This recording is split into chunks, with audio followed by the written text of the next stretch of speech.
Coming soon to a city near you, Vinitaly Roadshow. Have you ever wondered how to attend Vinitaly for free? Are you a wine trade professional interested in a sponsored trip to Vinitaly International Academy or Vinitaly, the Wine and Spirits Exhibition? Coming soon to Princeton, New Jersey, Harlem, New York, and Chinatown in New York City, Cardiff in Wales, London in England, and Roost in Austria. We'll be giving away our new textbook, Italian Wine Unplugged 2.0. Find out more about these exciting events, and for details on how to attend, go to liveshop.vinitaly.com. Limited spots available. Sign up now. We'll see you soon. Welcome to another episode of On the Road Edition, hosted by Stevie Kim. Each week, she travels to incredible wine destinations, interviewing some of the Italian wine scene's most interesting personalities, talking about wines, the foods, as well as the incredible travel destinations. Hello, my name's Stevie Kim, and welcome to Italian Wine Podcast On the Road Edition. And we are back to one of our favorite regions. Of course, it's Tuscany. And today, in particular, we're in the area of Chianti. It's between, actually, Arezzo and Florence. And we are here, the historic estate of Sette Ponti. And they have two additional states, two other states in Tuscany, which we'll talk about. Today, we are going to be mostly talking to the two siblings, the two brothers. Ciao, ragazzi. Ciao, Steve. Ciao. Ciao, buongiorno. Buongiorno. I guess, Alberto, why don't you tell us about three generations? It really started with another person named Alberto. Yeah. So I think it's appropriate that you start and give us an overview of... With the same name. Yes. Yeah, it's true. Alberto is the first generation thanks to our architect, grandfather, that his name was Alberto Moretti Cuseri. And he fell in love for Tenuta Sette Ponti, and he purchased Tenuta Sette Ponti in 1950. So, second generation was born in this country house, and we were born in Tenuta Sette Ponti. So Alberto was your grandfather. How did the wine estate start? Our grandfather fell in love from this place, and he purchased in that moment. And when he purchased, he decided that he was like having an overview of country. Overview was love for wine, obviously, love of olive, to have a great olive oil, because he was crazy also for food. He was completely in love for everything, was like staying together with the family around the table, appreciate the good thing that our Tuscany country house can give. So Alberto, how long have you started in the wine business? When did you join the wine company? I have two answers of this. In terms of really starting and join the company, 2016. In terms of growing up in a wine company, I can say that since a young time, because our father always talk and discuss about wine with us and say, okay, try this and that, what do you think? So until I could try wine. So here in Italy we can since the 18 years old. So relatively new. In fact, when I Google, your name, sometimes I see names like Lady Gaga or Elton John next to your name. And why is that? This is your previous life, right? Because we have a part of business in fashion and in shoes. At that time, I was on this brand with my name, and I have the opportunity to sell some particular shoes to Elton John. And then I have the opportunity to design the shoes for Lady Gaga, because she had to launch his own perfume, and she gave this challenge to some designer, and in the end I was lucky that she chose my shoes. Alberto, your grandfather, started the wine business, if you will, right? The estate, he started it, right? Yeah, with Sangiovese. With Sangiovese. And then your dad, his name is Antonio, all of a sudden he decided to go full force with starting your own wine estate, right? With wine labels. What my father realized is that the area was giving like very good quality wine. So there was like this huge trend at end of the 80s, beginning of 90s of experimenting new variety, international variety, the phenomenon of a super Tuscan. And so he wanted to see if Tenuta Sette Ponti was a great terroir for Merlot, Cabernet Sauvignon, Cabernet Franc, and Petit Verdot, and see what's going on. So he started beginning of the 90s to planting these varieties. And the first Crognolo came out in 1998. And then we had first vintage of Oreno in 1999. He really had this dream to do like a very good quality international wine in an area where back in time there was no any of these international grape varieties. It was only mainly Sangiovese in this area. So yesterday we went to Ponte Brioni, and that is part of the 7 bridges. Yeah. And in fact, your name of your company is Sette Ponti. Exactly. Do you want to tell us a little bit about the meaning behind Sette Ponti? Why we have this name? Because we are just in the middle of this very old road. The road used to connect Florence to Arezzo, and it's actually a road that is dated back like 1,000 years ago. So it was very important back in time, and it still is today because it's the main road. And these 7 bridges that were crossing actually the river Areno for a 7th time, of course. And we have like the best kept, which is very close to our vineyards. It's called Ponte Buriano. And it's actually famous because it was painted. And tell us why it's famous. You studied Wikipedia, so tell me why it's famous. Wikipedia says that it was very famous. No, because it's actually painted. It's where Leonardo da Vinci got like the backgrounds of the Mona Lisa. So if you go to Louvre, unfortunately, in Paris, because it's there, Mona Lisa, and you notice in the background, we have this beautiful bridge and the river. So what is your signature wine for Sette Ponti? For me, Oreno. No, not for you.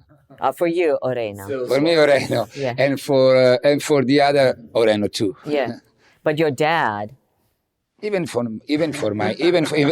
We can talk about him. He's not here. For my dad, that it's the person that in the last almost 30 years of wine father are all kids for him, no? All his kids. So obviously, when we ask to him, it's very difficult to have an answer because each time that he try and he's going to close one wine, he's in love for that wine. And then arrive the other, like arrive another child, and now is talking and is focused on that wine. So for him, the question probably will be much more difficult. So Oreno is, just for our audience who are less familiar with your wines, it is your super Tuscan wine. And in a way, it does exemplify your wine estate, and that it does characterize. And perhaps, the success behind Sette Ponti is exactly Oreno. You have also another wine, which is Crognolo. Yes, and Crognolo, it's like, I use another time my father expression. He always loved to say, our contemporary Sangiovese, for 2 reasons. First reason, because it's a Sangiovese that have to be more like drinkable and easy to drink if we compare to the very old style of Sangiovese when they were born. And plus, because from our historical Sangiovese clone, we create the new clone of Crognolo. Over these, we have a little smooth touch of our fantastic Merlot that give this like velvet aspect and touch.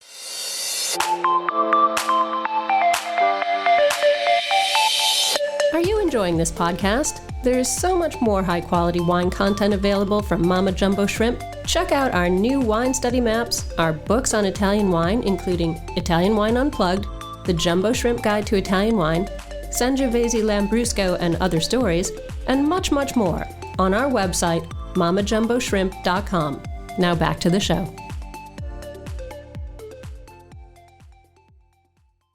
The Merlot is like 10%? I can't remember. Can be maximum 10%, But it's from 5 to 10. 5 to 10. Depends the vintage, yes. So your dad, however, has a special, he has a special, I would say, love for another wine, which is called Vigna d'Impero. It's a smaller production. Very small production. Yeah, but it's very because- significant for him. Yeah, and it's very, very important to him.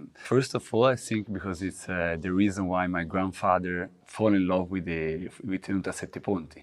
Because when we came here for the first time, he immediately saw this beautiful vineyard that was planted in 1935 by the Italian royal family. Because Tenuta Sette Ponti was owned by Savoia Aosta, who back in time were the Italian royal family. And it's we kept these beautiful old vines, and from these vines we recreate all the clone and the selezione massale, and we replanted all the Sangiovese that we have in the state. So Vigna dell'Impero is a very small production, around 6,000, 7,000 bottles, and it only comes from these 3 hectares of very old vines. And I remember when we did the presentation for the first time in 2012, like my father was almost at tears because he remembered his father's, and he said that he basically did this wine remembering his father. And then you have another wine, a new wine, and it's called Sette. I originally thought Sette was because it's called Sette Ponti, but it's not because of that. No, 7, absolutely. and it's a new wine. And tell us about the new It wine. will be actually released for the first time in October. So we're very excited about it. Sette is called Sette because in Tenuta Sette Ponti we have 7 Merlot parcels, each located in different location, and they have their own peculiarities. But every vintage we will select 2, maximum 3 of these 7, and we make 100% Merlot coming from only 2 or 3 parcels. So this is a new project. And why Merlot? Merlot, because considering Oreno is more than 50% of Merlot, so we really have a good quality Merlot here. The terroir and the soil is very good for Merlot. It's also good for Sangiovese, which need a completely different terroir from Merlot, because Merlot needs argilla, and Sangiovese needs more galestro, which is the white clay. What is very special here that we have both this kind of soil, which gives a great quality wine.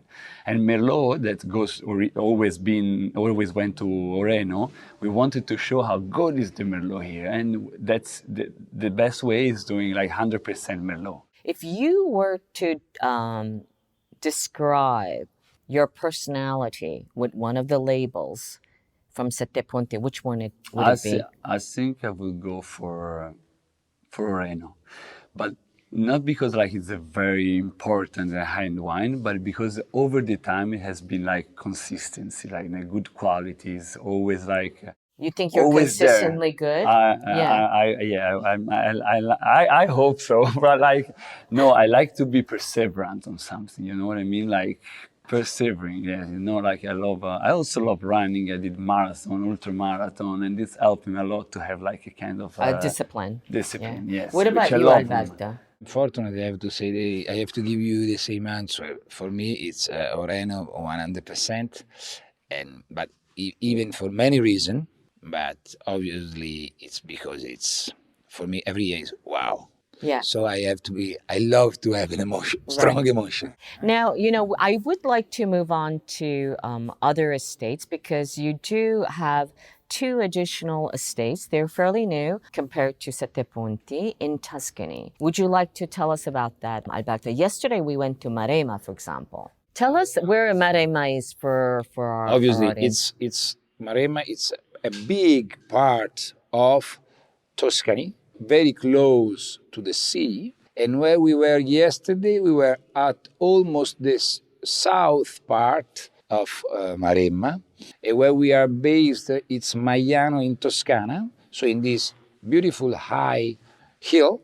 So we were up above this place that was like very strong and very powerful energy from the real Maremma. Poggio al Lupo because means in this top of couple of hills over there, we think for sure last century or at the start of the last century were wolves, because lupo means wolf in English. And what wines are you producing there? We produce Poggio al Lupo, That is the name of the winery. and with the name of the winery, we have three different. Let's start with our famous Cabernet Sauvignon, 100%. And then we have, typically from that area, there is a kind of Sangiovese, and we call Morellino di Scansano. Right, which is the That is DSC, which is the... Yes, Right. thank you. Yes, it's the DSC of the area. Plus a lovely Vermentino on the different parts of the land that yesterday we have the pleasure to see. So one part with a chalky white soil, very mineral and really very white. Moving on the other side of the hill, we can see this very iron red chalky soil of clay for the red Cabernet that you see, Cabernet Sauvignon. And next to that, we are waiting for the Cabernet Franc. And also the Vermentino, it had a special type of training, right? Vine training. Yesterday we saw, and it's very interesting, this new system that thanks to Schuster we activate what they call... Who is Schuster? I think it's one of the king in the world in terms of making agronomist for wine on the ground. We used to cross the part of leaves, even if the cordon is the same system, but when the leaves goes up, we cross and we make like a Y. And I say, why this? To give more sun to the leaves. And yesterday we said, wow, but yeah, it's full of sun. We don't Yeah, need it's very sunny. And they say that it's a way to give better the sun to the open leaves as much as possible to get in. And this helps quality, but even more, the quality with a good balance of production to produce maybe more, but let's say it's a very like a handmade artisanal way. Okay, and then last thing before you go, you brought us to the convent. And you gave us, and bello, and then you gave us kind of the inside. First of all, we discovered how to say giglio in English. Yes, it's a beautiful flower that we saw on the top of the column. Right. Obviously, there is many scents of the flower, especially in Florence, where we live in Tuscany, especially from the recent Renaissance period. But giglio, this flower, it's linked to your winery, Poggio al Lupo. Completely, because from there, when my father went to see, they take him because it's really a beautiful convent in the middle of a piece of country on the top of the hill. So when you're right there and you see this column, you're like shocked about how beautiful are. And then he saw these fantastic, beautiful details of this flower on the top of the column. He said, okay, this will work and will be our logo of all the wine of Poggio al Lupo. Listen, Alberto, I'm going to let you go, and then I will continue with Amadeo, with Orma. Okay? Okay, goodbye. Thank you. Okay, I don't want you to miss your plane. Thank Okay. you.